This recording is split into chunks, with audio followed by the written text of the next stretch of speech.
Di balik riuh arus kendaraan dan gemuruh mesin, tersimpan kisah yang memilukan.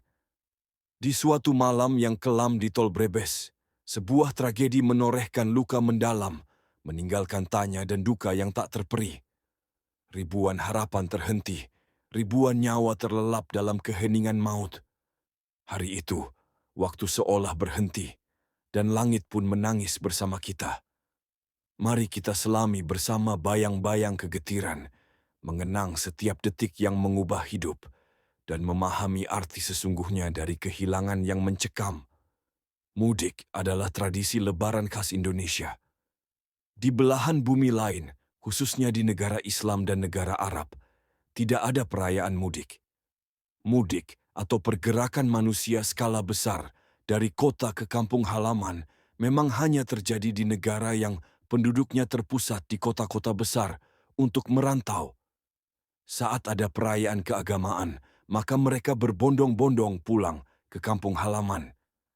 Ini terjadi juga di Cina saat perayaan Imlek. Tradisi mudik di Indonesia sebetulnya sudah ada sebelum zaman Majapahit. Konon, mudik berasal dari bahasa Jawa, yakni mulih dilik, atau dalam bahasa Indonesia, pulang sebentar. Sepanjang sejarah mudik selalu terjadi setiap tahunnya. Namun, sepanjang sejarah itu barangkali tahun 2016 yang paling berdarah. Pada 3-5 Juli 2016 adalah puncak arus mudik di tahun tersebut. Ada jutaan orang dari daerah Jabodetabek yang pergi ke daerah Jawa Tengah dan Jawa Timur. Beruntung pemerintah saat itu menyediakan tol baru, yakni Tol Pejagan Pemalang. Tol ini adalah rangkaian tol yang membentang dari daerah Palimanan dan khusus dibangun untuk mengurai kemacetan jalur Pantura.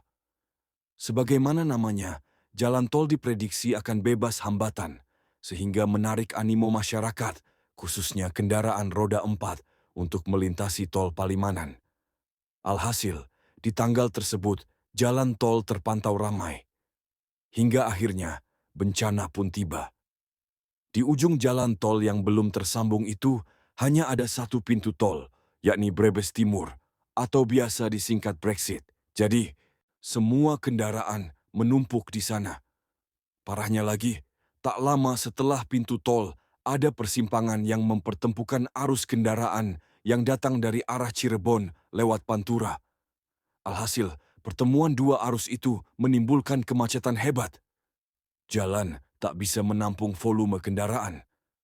Udara yang panas menyebabkan orang dehidrasi, terutama bayi dan manula. Panjang kemacetan di jalur Pantura lebih dari 20 km. Sedangkan kemacetan yang terjadi di jalan tol terbentang sepanjang 25 km yang mengular mulai exit tol Brebes hingga Kanci, Cirebon. Selain karena pertemuan dua arus itu, faktor lain yang membuat kemacetan parah di Brexit.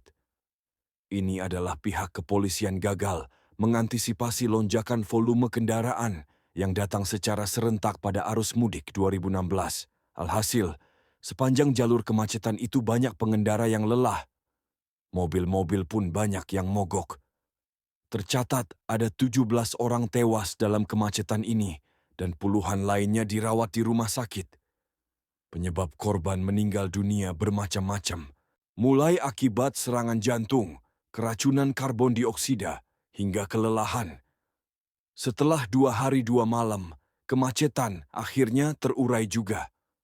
Setelah pihak kepolisian menerapkan one-way di Pantura, tragedi Tol Brebes Exit 2016 tidak hanya meninggalkan duka mendalam akibat kehilangan nyawa, tetapi juga menjadi pelajaran berharga tentang pentingnya keselamatan di jalan raya. Peristiwa ini mengingatkan bahwa kombinasi antara faktor manusia, kondisi infrastruktur, dan situasi lalu lintas harus dikelola dengan cermat untuk mencegah kecelakaan fatal. Langkah-langkah perbaikan yang diambil pasca tragedi diharapkan dapat meningkatkan standar keselamatan dan mencegah terulangnya insiden serupa di masa depan.